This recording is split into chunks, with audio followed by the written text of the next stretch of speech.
Salut tout le monde. On se retrouve aujourd'hui pour parler des 3 étapes pour bien commencer les enveloppes budgétaires. Voilà. Allez Marvin, alors à ton avis c'est quoi la première étape? Je pense que la première étape, c'est de faire son budget. Voilà. Et C'est d'aller sur son compte bancaire, c'est de prendre une feuille et c'est de faire le tri entre les charges variables et les charges fixes.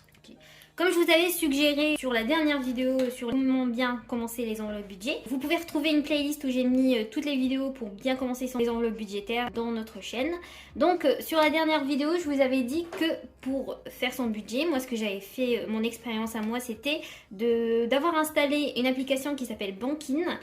Et justement, j'avais toutes mes dépenses en fonction des catégories. Et grâce à ça, j'ai pu voir où je dépensais, combien je devais mettre par catégorie, où il faut aussi arrêter de dépenser des sous. Ce qu'on va faire aujourd'hui, c'est reprendre mon mois d'il y a un an. C'était en avril 2022. Même si on est en juin. Non, j'avais commencé les enveloppes budgétaires en mi-juin, si je me rappelle bien. Et j'avais regardé mon mois d'avril. Donc ce qu'on va faire, c'est que là, on va regarder avril 2022 et on va regarder tout ce que j'ai dépensé sur l'application de Bankin. Et ensuite, on va essayer de faire notre budget comme si on commençait les enveloppes budgétaires. Voilà. On va faire ça? C'est parti. Voilà mon téléphone. Alors, je sais pas si vous voyez. Ce téléphone cassé. Alors, on se retrouve sur Bankin. Donc là, vous pouvez voir que c'est ma page analyse où là, on peut voir mes sorties, mes entrées et mes dépenses récurrentes. Donc là, c'est bien avril 2022. Là, on voit mes sorties. J'ai pas beaucoup dépensé parce que, je ne dépense pas beaucoup par mois parce que j'ai pas beaucoup de rentrées. Même si vous allez voir que là, mes entrées, il y a eu pas mal d'entrées parce que c'est le mois où j'ai démissionné. Donc j'ai eu 2 fois mon salaire. Voilà. Pas désagréable. Et ta situation fait que tu ne dépenses pas beaucoup parce que aussi tu es étudiante et que tu vis chez tes parents. Donc il n'y a pas de loyer, il y a moins de charges fixes finalement. Ouais, c'est sûr. En plus, j'avais mes bourses. J'avais mes bourses, j'avais 500 € de bourse. J'avais, je crois, 900 € quand j'ai quitté le restaurant. Et j'avais 600 € de mon contrat étudiant.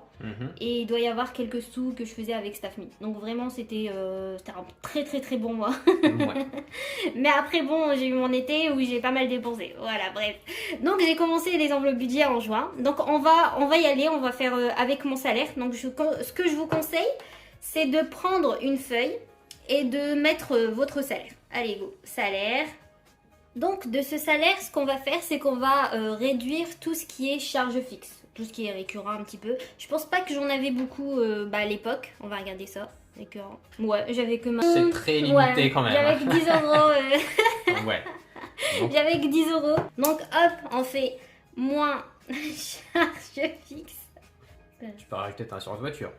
Ouais, c'est vrai que je l'avais payé sur toute l'année. Une fois, mais tu divises par 12. Donc hop, on va faire téléphone. 10 €. on va arrondir, parce que déjà c'est trop triste. Et on va faire assurance. 35 €. C'est pas beaucoup. Donc le total de mes charges fixes, c'est 45 €. Voilà.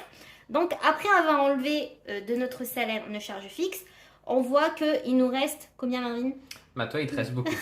Il te reste 3063 €. Alors. Et 7 centimes. Et à partir de là, on va enlever tout ce qui est charges variables. Hop, moins les charges variables. Donc maintenant que on a nos charges fixes déjà, ça vous êtes sûr que ça sort tous les mois, il n'y a pas à discuter dessus. Là, on va partir à la recherche des charges variables. Donc là, moi, je vais partir dans mes sorties. Et là, vous voyez que j'ai dépensé que 400 € sur ce mois-là. Donc là, on peut regarder sur Bankin, ce qui est bien, c'est qu'on peut voir directement en fonction des catégories directement. Et on peut aussi créer une catégorie si on veut. Mais donc là, on voit que je dépense en alimentation, en transport, en shopping, en santé, loisirs, abonnement, ça c'est on l'a déjà enlevé. Ça c'est la banque qui revient tous les 3 mois, je crois. Moi je paye tous les 3 mois. C'est le mois où j'avais payé. Donc là, ce que vous pouvez faire aussi, c'est vous balader aussi en fonction des mois. Là, on voit que j'ai dépensé plus parce que j'avais commencé les enveloppes budget et du coup, j'avais retiré des sous pour mettre dans mes enveloppes. C'est pour ça que j'ai dépensé plus. On peut vraiment se balader un petit peu, regarder sur les mois d'avant, combien on a dépensé, sur quelle catégorie, est-ce que ça revient, c'est récurrent ou pas.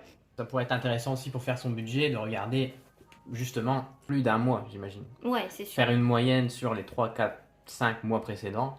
Comme ça, on peut estimer combien il faut mettre dessus sur chaque catégorie. Combien il faudra prévoir dans chacune des catégories, histoire d'avoir un budget vraiment réaliste et qui est représentatif de vos besoins quand même. Voilà. Mais par exemple, les courses, typiquement, c'est un budget qui va pas trop changer, même si on fait les enveloppes, parce que c'est une nécessité. On peut essayer d'être plus raisonnable dans ce qu'on achète et de faire attention, surtout si on fait beaucoup de gâchis, on peut se rendre compte de ça, et c'est un truc auquel on peut penser quand on commence les enveloppes, mais ce sera un budget qui sera presque fixe. Voilà, si on a une enveloppe précise, et c'est tout le but des enveloppes, on va éviter les dépenses un peu utiles. Ouais, superflues. Voilà, donc maintenant ce qu'on va faire, c'est qu'on va définir nos catégories, là où on pense que c'est vraiment important de mettre des sous dedans. Donc go. Moi j'ai 4 catégories, moi je vais reprendre les catégories que j'avais fait de base. J'avais mis alimentation, courses. Alors ensuite j'ai voiture et loisirs. Moi j'ai mis tout dans loisirs, vraiment c'est plutôt général. Et ensuite divers si jamais il se passe quelque chose qui sort de l'ordinaire. En alimentation, c'est souvent comme ça, je ne fais pas beaucoup de courses, même si bon là je pense que j'en ai fait pas mal. Ouais, j'ai fait 110 €, dans les fast-food j'ai fait 45 €. Dans les restaurants 10,50 € et c'est pas un café, c'est un thé. Non, j'aime pas, je ne bois pas de café ni de thé, non, ni de bière, je bois rien du tout, je bois que de l'eau. C'était cher alors là. Non, c'est des croissants de petit chat. Ah ok. C'est à la boulangerie. Bah tu t'en souviens très bien parce que ça fait un an et demi. Ça se voit, c'est 3 €, je me rappelle que avant j'achetais souvent des croissants pour venir ici, c'est comme ça qu'on a grossi. Ok. Tous les matins j'en achetais. C'est comme ça qu'on a commencé. Super.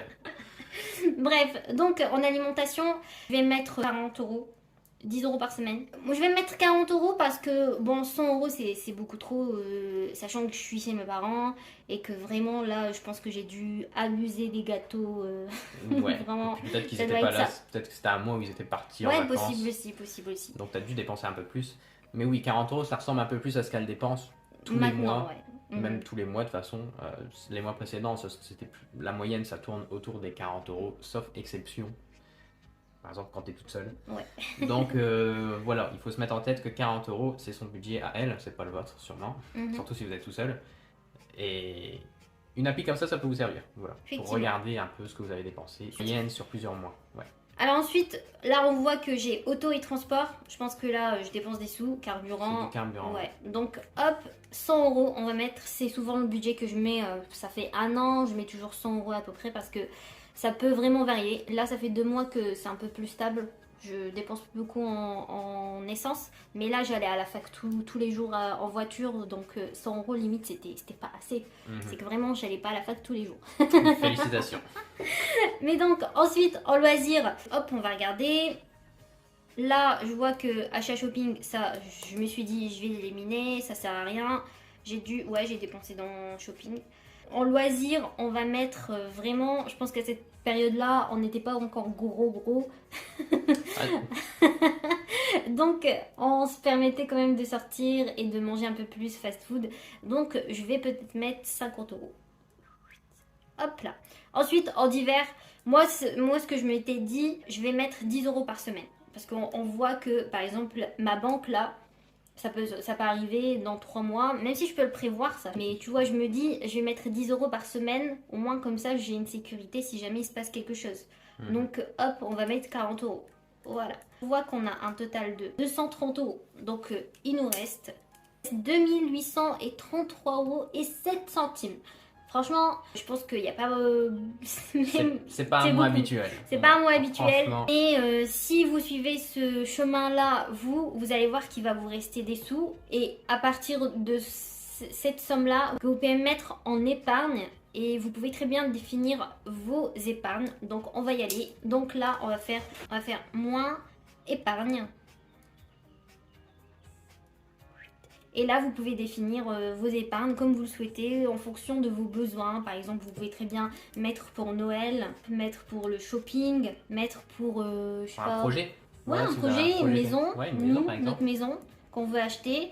Pour le veto, nous on a ça aussi, notre épargne veto, l'assurance, impôt. Vraiment, vous mettez un petit peu, vous répartissez les sommes que vous souhaitez mettre dedans.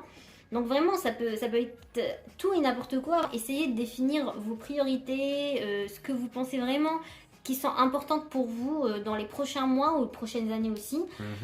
Et ensuite, là, logiquement, soit vous laissez un petit peu de sous sur votre compte.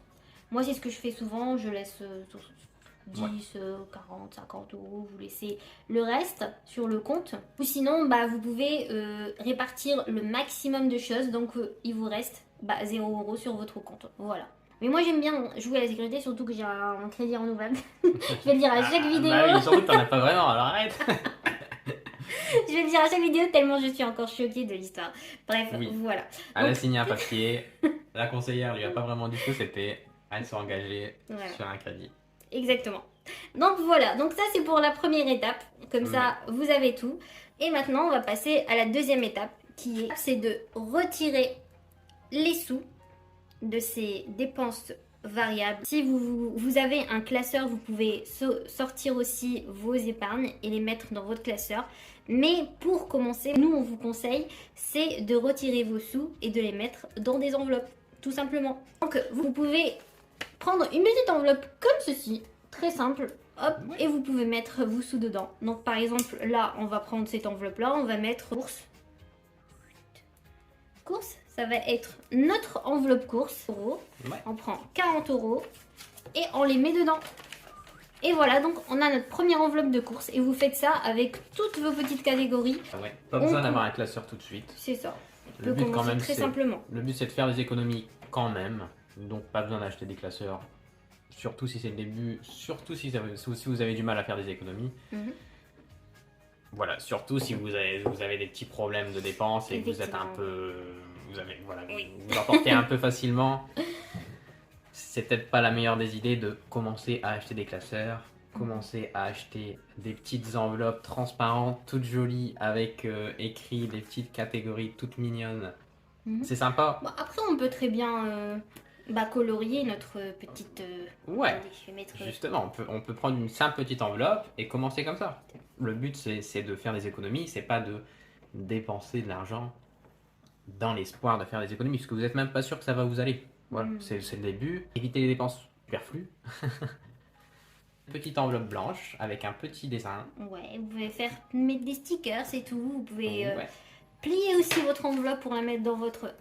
j'aime pas plier les... Tu vas plier. Tu t'es lancé, tu plies, ça y est. Mais je plie pas vraiment, vous pouvez la plier et la mettre dans votre porte-monnaie. J'aime pas plier les billets. Porte-monnaie, je sais pas, mais dans votre sac peut-être.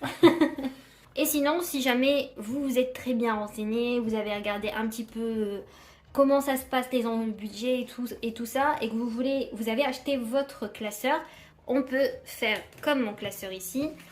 On prend nos enveloppes qu'on a mis, on peut mettre dans course la somme qu'on veut. Donc là, on a mis, voilà, on va mettre nos 40 euros dedans.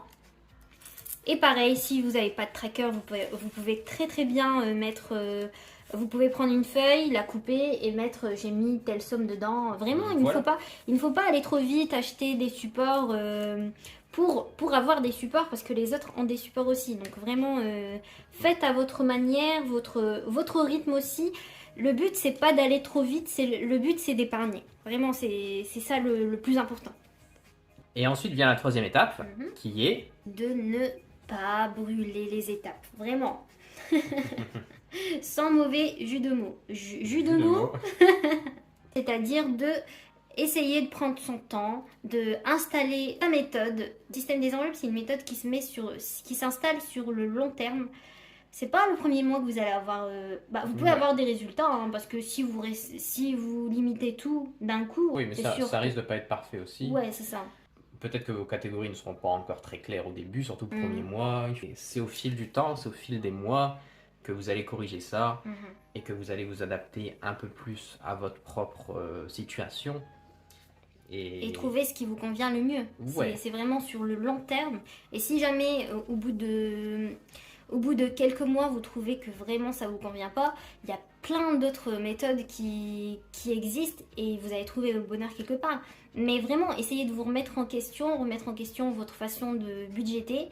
Même là, par exemple, les enveloppes budgétaires, on peut très bien l'associer à de la gestion par CB, comme tu fais toi. L'important des enveloppes, c'est vraiment de nous faire prendre conscience de ce qu'on dépense. Voilà. Et c'est pour ça que on doit agir sur les dépenses variables. Après, bon, si vos charges fixes sont déjà trop importantes pour votre budget, là, c'est autre chose. Après, vous pouvez très bien non, vous pouvez très bien les négocier. Par exemple, chercher un autre forfait moins cher, des trucs comme ça. Il y a plein de petites astuces comme ça, ouais, c'est sûr. Mais là, c'est plus les enveloppes.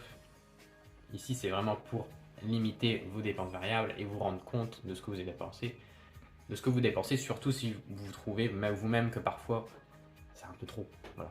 Nous, par exemple, on dépensait un peu trop dans les sorties pour aller manger dehors. C'est ça, c'est vrai. Et ça arrive de temps en temps encore, mais, ouais. Mais pas autant qu'avant. Mais pourtant, on n'a pas maigri. C'est trop triste. Pour conclure cette étape 3, ce qu'on vous conseille, c'est vraiment de prendre son temps et de surtout affiner et remettre en question surtout, c'est affiner, j'ai écrit. C'est pas grave. Affiner ces catégories. Remettre en question ce qu'on avait prévu, de ne pas hésiter à revenir en arrière et de repenser notre organisation. Voilà, c'est vraiment ça l'important. Mais donc voilà les 3 étapes pour enfin commencer. Je pense que maintenant vous êtes prêts à commencer.